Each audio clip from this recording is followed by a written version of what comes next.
오늘은 폭풍전야라는 제목을 함께 말씀을 나누도록 하겠습니다. 이 폭풍전야라는 이 말은 폭풍이 몰아치기 전날 밤을 이야기하는 것이죠. 폭풍이 앞으로 몰려오겠다라는 것과 그 전에 고요함이 잘 대조되어 있는 말이기도 합니다. 꼭 닥쳐올 폭풍과는 전혀 어울리지 않는 고요함을 의미할 때 이 단어를 사용하는데요. 저는 사도행전 21장을 읽는데 이 21장이 꼭 폭풍전야 같다라는 생각을 하게 되었습니다. 큰 폭풍이 몰아치기 전에 고요함이 이 성경 속에 있었기 때문이었습니다. 사도 바울은 3차 전대여행을 이제 마무리하면서 예루살렘으로 이제 향하고 있었습니다. 물리적으로, 환경적으로 사도 바울 앞에 큰 폭풍이 몰아치지는 않았지만 성경을 읽어보면 여러 사람들의 환경을 보면 폭풍전야와 같다라는 생각을 하지 않을 수가 없었습니다.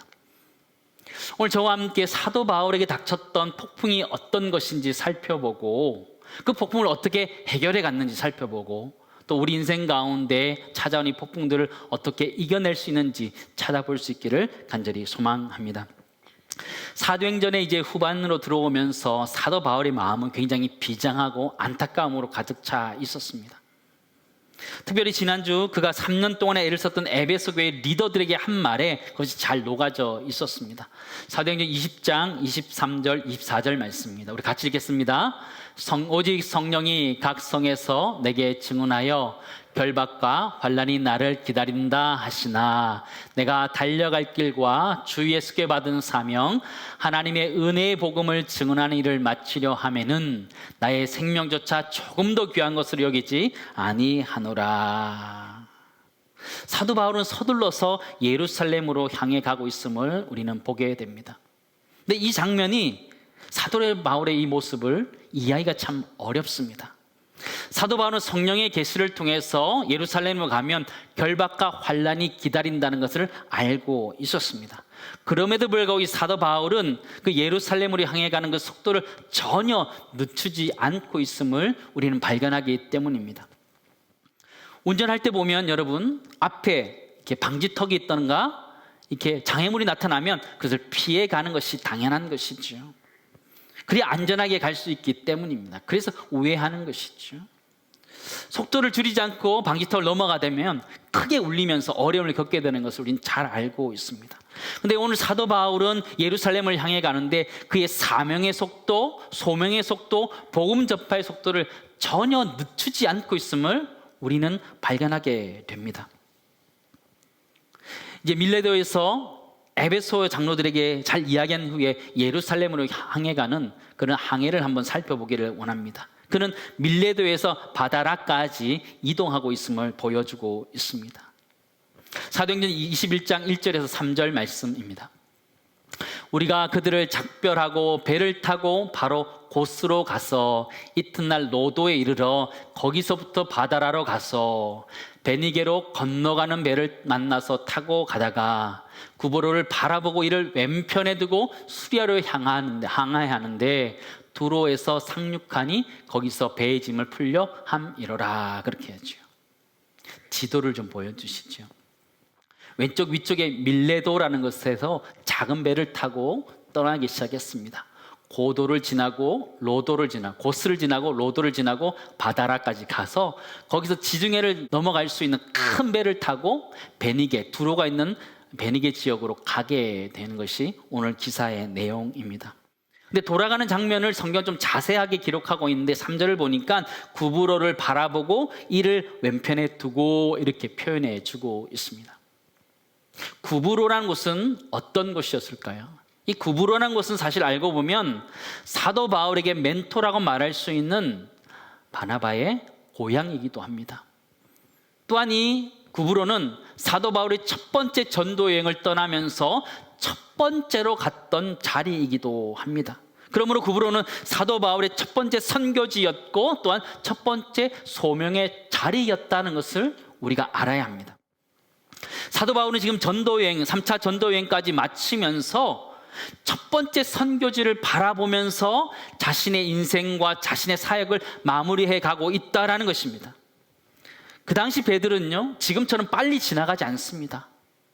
천천히 지나가기 때문에 사도 바울은 구부로 난 사람 오랫동안 쳐다보면서 옛 생각들을 하면서 지나갔을 것입니다. 사도 바울은 그동안 자신의 부르심들을 생각하며 많은 생각을 가지고 구부로 땅을 지나갔음을 우리는 알게 되지요. 사도 바울은 이 구부로를 바라보면서 자신의 소명을 다시 한번 점검했음을 우리 충분히 상상할 수 있습니다. 첫 번째 나누기 원하는 것은요, 우리 인생에 폭풍 전야와 같은 때가 있을 때 우리는 소명의 자리를 다시 한번 발견해 가야 한다는 사실입니다. 우리는 우리 인생을 살아갈 때 때로는 폭풍 전야와 같은 것을 만날 때가 있습니다. 그럴 때 여러분 어떻게 하십니까? 때로는 멍하니 있을 수 있지요. 그러나 우리는 하나님이 우리를 부르신 그 부르심의 자리, 소명의 자리로 돌아가야 된다라는 것이죠. 사도 바울이 마지막까지 자신의 소명의 길을 잘 감당할 수 있었던 것이 무엇이냐면 그가 그의 소명을 다시 한번 볼 수 있었기 때문이라는 것이죠. 근데 성경에서 이 구부로 섬을 바라보다라고 하는데 이 바라보다라는 단어가 좀 우리가 유의해서 볼 필요가 있습니다. 이 바라보고라는 이 단어는요, 아나파난테스라는 단어인데요, 나타나다, 환해지다, 발견하다 이런 뜻을 가지고 있습니다. 사도 바울이 배를 타고 이 베니게 지역으로 쭉 가는데 앞에 구부로 섬이 이렇게 등장하기 시작하는 것이죠.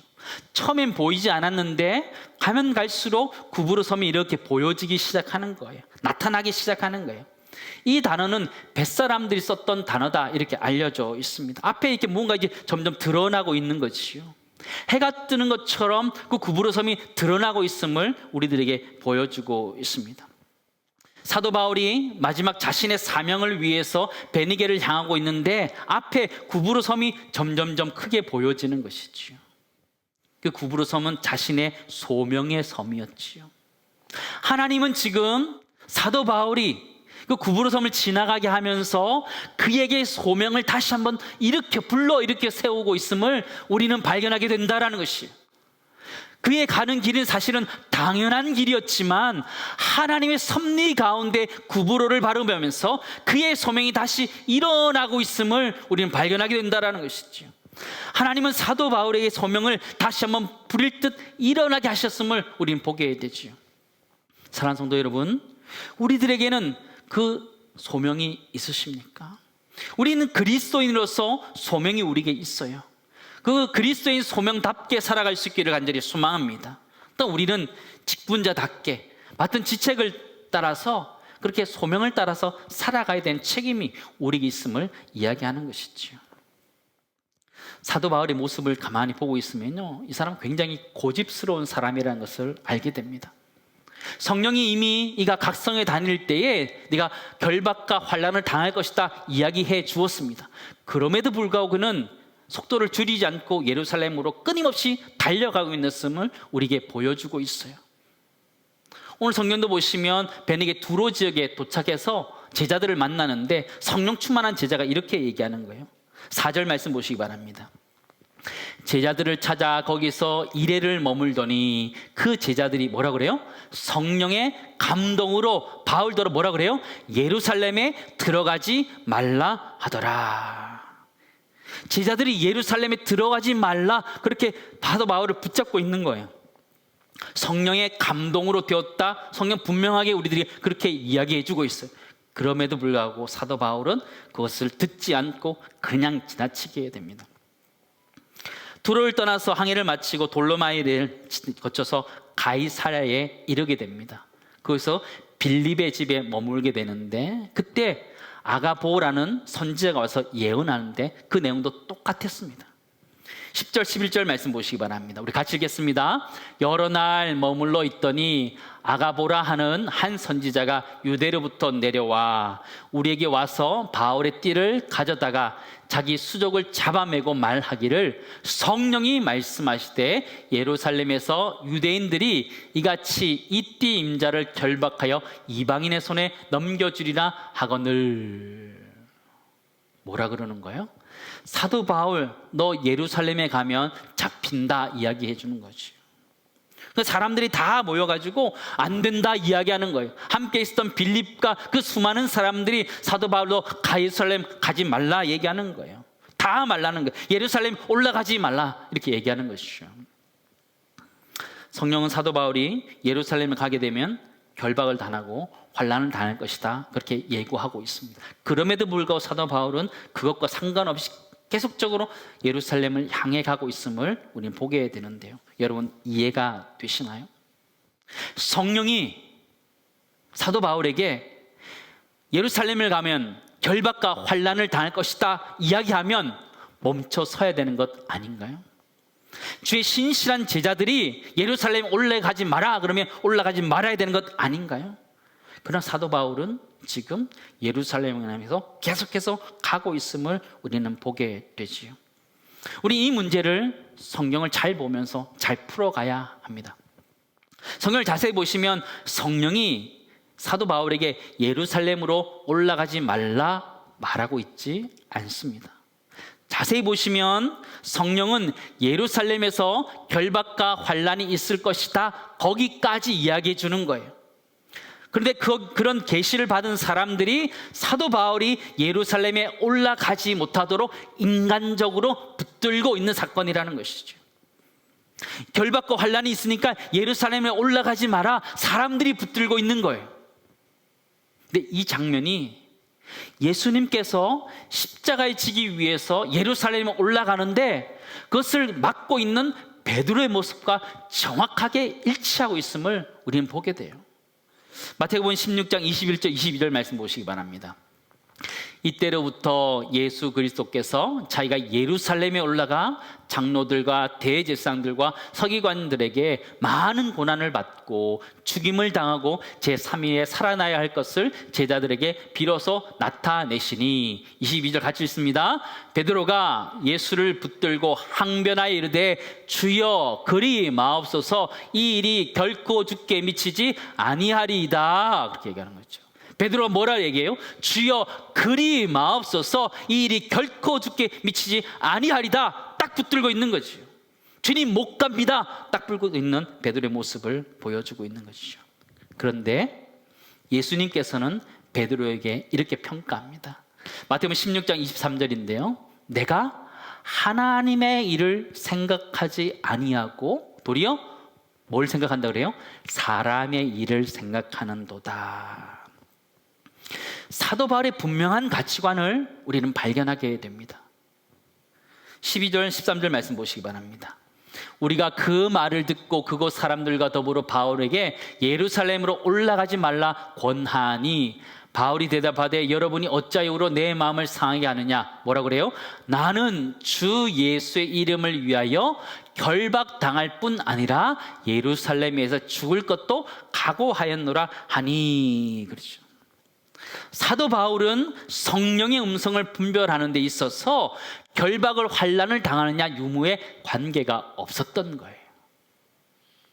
우리는 성령의 음성을 분별할 때 때로는 나에게 결박과 환난이 다가오면 피하겠지만 사도 바울은 그렇지 아니했다라는 거예요. 사도 바울이 분별했던 가치관이 무엇이냐면 주 예수의 이름으로 행하는 것이냐 거기에 있었다는 것을 우리 가르쳐주고 있다는 것이죠. 사도 바울의 가치관은 거기 있었던 거예요. 두 번째 나누기 원하는 것은요 폭풍 전야에는 우리는 때로 고통을 피하는 것이 하나님의 뜻이다 생각해요. 그러나 진짜 하나님의 뜻은 고통을 피하는 것이 아니라 고통의 뜻을 분별해 가는 것일 수 있다라는 거예요. 사도 바울은 자신에게 예루살렘에 가면 결박과 환난이 올 것을 알고 있었지만 갈 수 있었던 이유가 무엇이냐면 그것이 중요한 것이 아니라 주 예수의 이름을 위한 것이라면 가겠다 거기에 중요했다는 것을 우리는 발견하게 된다는 것이죠. 우리 인생의 목적이 고통을 당하지 않는 것일 수 있어요. 우리의 인생의 목적이 행복하게 사는 것일 수 있어요. 그러나 그것은 모든 인간이 가지고 있는 공통점이에요. 그러나 우리가 그리스도인이라면 가져야 되는 가치관, 분별력이 무엇이냐면 행복을 추구해 가는 것, 고통을 피해 가는 것이 아니라 그 고통의 뜻이 무엇인지 찾고 주의 영광을 위해서, 주의 이름을 위해서 살아가야 되는 것인 줄 믿습니다. 사도 바울은 그런 가치관 속에서 살아갔던 사람이라는 것을 발견하게 되지요. 주 예수 그리스도를 위한 삶이라는 것을 우리는 발견하게 돼요. 우리 그리스도인들의 가장 큰 가치관은 주 예수 그리스도의 이름을 위하여 사는 것인 줄 믿습니다. 그런 은혜로 살아갈 수 있기를 간절히 소망합니다. 우리는 인생을 살아가면서 참 험난한 폭풍을 많이 맞이하게 됩니다. 폭풍 정야와 같이 정말 숨쉬기 어려운 적막함 같은 것을 우리 인생 가운데 느끼기도 하면서요, 사도 바울과 같은 이런 폭풍 전야를 우리는 경험하면서 살아가고 있습니다. 사도 바울이 폭풍을 이겨낼 수 있었던 근원적인 이유가 무엇이었을까요? 저는 구약에 나오는 폭풍 전야에 있었던 대표적인 사람을 잠깐 살펴보려고 합니다. 야곱이라는 사람입니다. 우리 잘 아는 사람입니다. 이 야곱은 형 에서를 속여서 형 에서의 장자권, 축복권을 빼앗아서 도망갔던 사람이었습니다. 그런데 하나님께서 그에게 다시 수년이 지난 다음에 돌아가라 이야기하는 것입니다. 창세기 31장 3절 말씀 보시기 바랍니다. 여호와께서 야곱에게 이르시되 내 조상의 땅 내 족속에게로 돌아가라. 내가 너와 함께 있으라 하신지라 말하는 거죠. 그런데 돌아가는 것이 쉬운 것이 아니었다라는 것이 문제였습니다. 형 에서가 자신을 죽이기 위해서 찾아오고 있다는 것 때문에 두려워 떨 수밖에 없었습니다. 피비린내 나는 폭풍이 몰아칠 것 같은 폭풍 전야 가운데 그는 있었습니다. 사막에 모래폭풍을 일으면서 낙타를 타면서 그 형이 자신을 죽이러 올 것이 분명했습니다. 그는 폭풍 정야 가운데 있었던 사람이었습니다. 창세기 32장 24절 25절 말씀 보시기 바랍니다. 야곱은 홀로 남았더니, 약복강 사건인데 홀로 남았어요. 폭풍 전야예요. 형을 만나기 직전이에요. 어떤 사람이 날이 새도록 야곱과 씨름하다가 자기가 야곱을 이기지 못함을 보고 그가 야곱의 허벅지 관절을 치매 야곱의 허벅지 관절이 그 사람과 씨름할 때 어긋났더라 그러죠. 이 야곱이 어떻게 형 에서의 폭풍을 이겨내고 있어요? 그는 그 폭풍 전야의 그날 밤에 천사와 씨름하는 거예요. 더 큰 폭풍인 하나님의 천사와 씨름하다가 그는 완전히 위골되고 꼬꾸러지는 것이죠. 그런데 재밌는 것이 무엇이냐면 천사와 씨름하여 그가 위골되었는데 형 에서의 폭풍이 사라져 버렸다라는 것이죠. 신기하지 않아요? 더 큰 폭풍과 같은 하나님의 천사와 씨름했을 때에 하나님께서는 형 에서의 그 태풍을 사라지게 하셨다라는 것이죠. 태풍을 이야기할 때요, 후지와라 효과다라는 것이 있습니다. 후지와라 효과가 무엇이냐면요, 태풍이 이게 두 가지가 있을 때 서로 이렇게 인접해 가면 서로의 이동 경로나 속도에 영향을 미치는 현상을 후지와라 효과다 그렇게 얘기하는 거예요. 사진을 한번 보여주시죠. 저렇게 태풍이 있으면 서로 이렇게 근접해 가면서 서로 영향을 미치는 거예요. 간섭하는데요, 큰 태풍이 있을 때 조그만 태풍은 그냥 그 태풍에 휩쓸려서 사라져버리고 소멸되는 것들을 발견할 수 있어요. 야곱에 있어서 형 에서가 큰 태풍처럼 느껴졌지만 사실은 하나님의 천사와 씨름하면서 더 큰 태풍을 경험할 때에 형 에서의 태풍이 완전히 사라졌음을 우리는 보게 된다는 것이죠. 바울의 이야기로 다시 돌아오기를 원합니다. 사도 바울은 자신의 인생 앞에 크게 다가오는 태풍이 있었어요. 예루살렘에 올라가면 결박과 환난을 당하는 큰 태풍이 찾아오고 있었어요. 그러나 그럼에도 불구하고 그가 두려워하지 않았던 이유가 무엇일까요? 그는 이미 그 인생 가운데 가장 큰 태풍을 이미 경험한 사람이었기 때문이에요. 어디서 경험했나요? 다메섹에서 그는 경험했어요. 자신의 인생을 완전히 새롭게 바꿔버리는 예수 그리스도를 만나면서 그의 인생은 바뀌어버리게 됐지요. 자신이 알고 있었던 율법과 지식과 경험이 완전히 부서지는 경험을 하게 됩니다. 예수 그리스도라는 가장 강력한 태풍을 이미 경험한 사도 바울은 결박과 환난이라는 태풍 앞에서 담대하게 나아갈 수 있었다. 성경 그렇게 이야기해 주는 것이죠. 영적인 후지와라 효과가 일어난 것이죠. 예수님의 제자들에게도 이런 일들이 일어났습니다.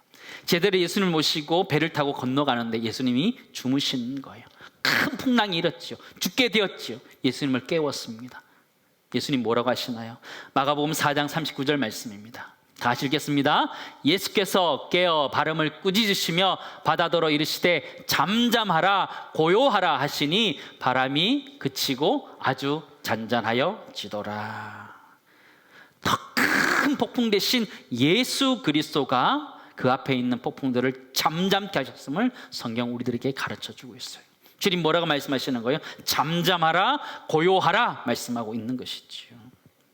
사랑하는 성도 여러분, 우린 살아가면서 수많은 폭풍들을 만나왔고 또 만나갈 것입니다. 그러나 그러한 폭풍 가운데서도 그것을 소멸할 수 있는 능력은 예수 그리스도에게 있는 줄 믿습니다.